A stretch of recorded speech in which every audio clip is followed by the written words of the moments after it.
आने वाला समय जो चुनावी वर्ष है उसके लिए इस जो बताया गया है, मैं जहां कहीं भी वक्ता जाए तो माननीय भैरू सिंह जी के राजनीतिक जो उनका 1952 से लेके और जो उनका उपराष्ट्रपति का जो दीनदयाल उपाध्याय के बारे में उनके विचार व्यक्त करेंगे और संगठन के बारे में अपनी बात रखेंगे, क्योंकि जो भी हमने वक्ता कार्यक्रम आयोजित है, इस कार्यक्रम में हमारे बीच में हमारे यशस्वी, अपन सब जानते हैं कि किस परिस्थिति के अंदर उन्होंने अपने जीवन को आगे की तरफ बढ़ाया, किस परिस्थिति में वो अभावों में जिए, अभावों में जी कर भी उन्होंने अभावों को अपने ऊपर आने नहीं दिया, परंतु उन्होंने अपने जीवन को धन्य किया है।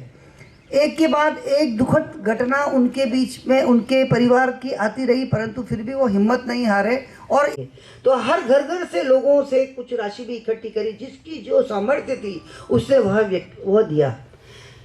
एक दिन जहाँ पर सारा सामग्री इकट्ठी हो रही थी तो एक बहुत दीनहीन सी बुढ़िया वहाँ पर खड़ी हुई है, उसके कार्यालय के बाहर खड़ी हुई है। तो कार्यकर्ताओं ने सहज रूप से उसको पूछा, तो हमारी केंद्र सरकार कर रही है। जीवन हमने कई बरस से पढ़ते भी रहे हैं और आदर्श जीवन उनके स्वयं के जीवन का त्याग है।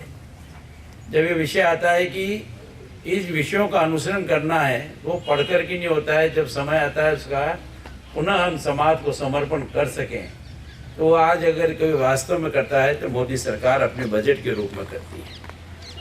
क्योंकि जब बजट पर चर्चा पार्टी ने विषय दिया तो उस विषयों को अगर हम देखेंगे, क्योंकि एक दो ही विषय हमारे ऐसे जीवन में है जो हमारा मार्गदर्शन है।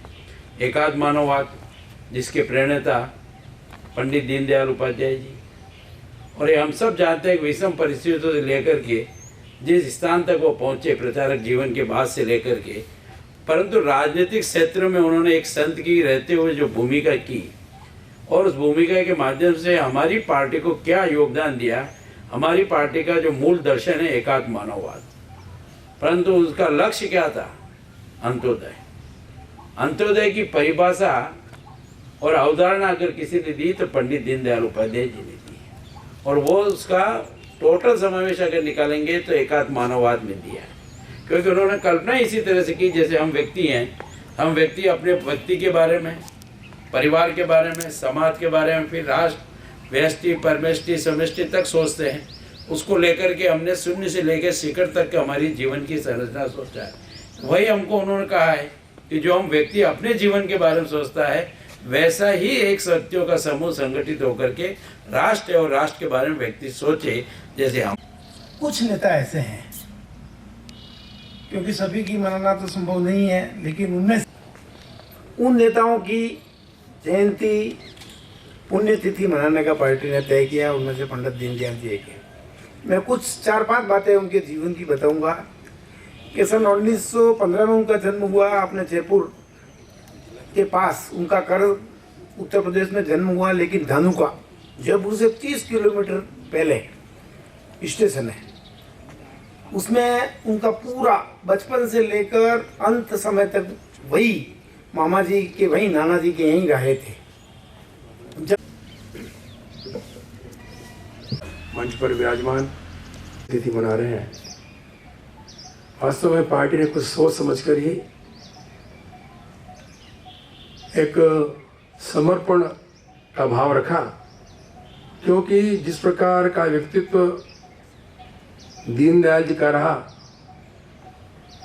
वो अपने लिए नहीं जिए, माँ भारती के लिए जिए।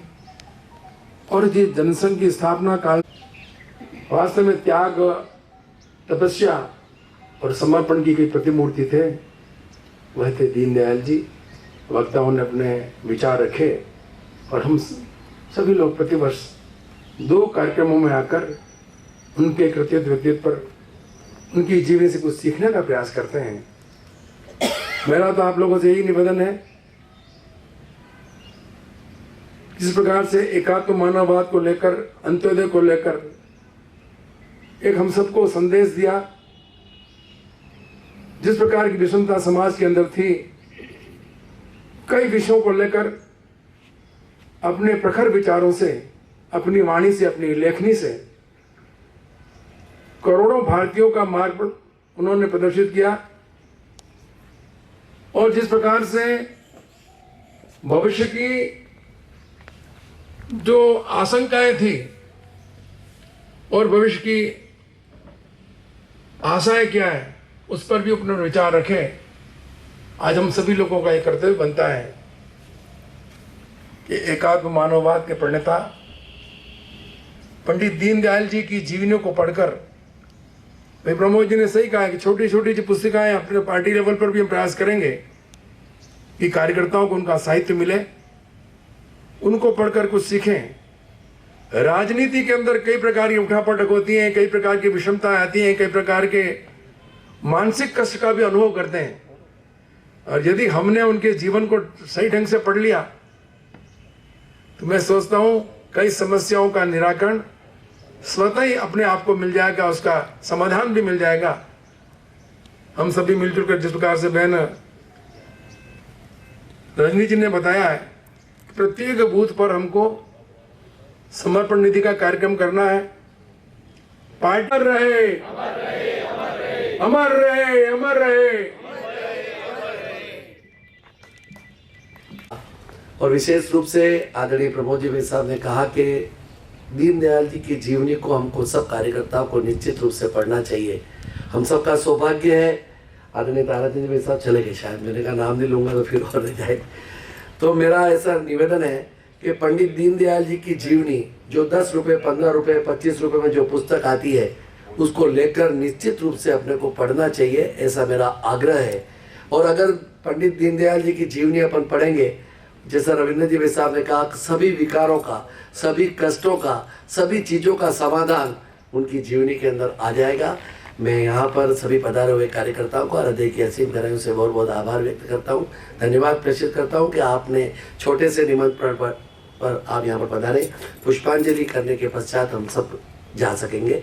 पुनः जलपान है ठीक है भाई साहब, कह रहे भाई के कार्यक्रम चाय पान का भी है। बहुत बहुत आपको धन्यवाद, आभार।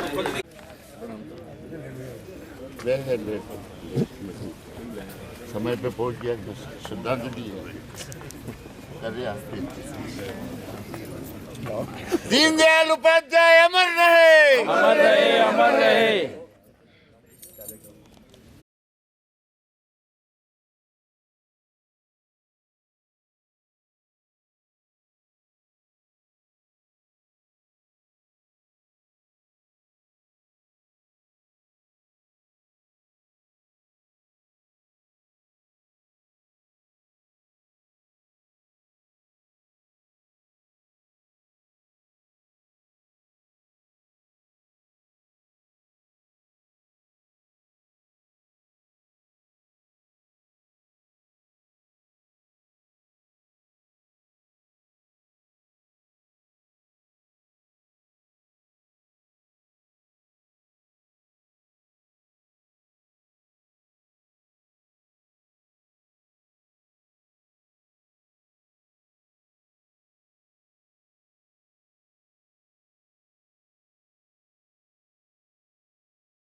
थोड़ा पीछे हो जाओ, हमारे आ गया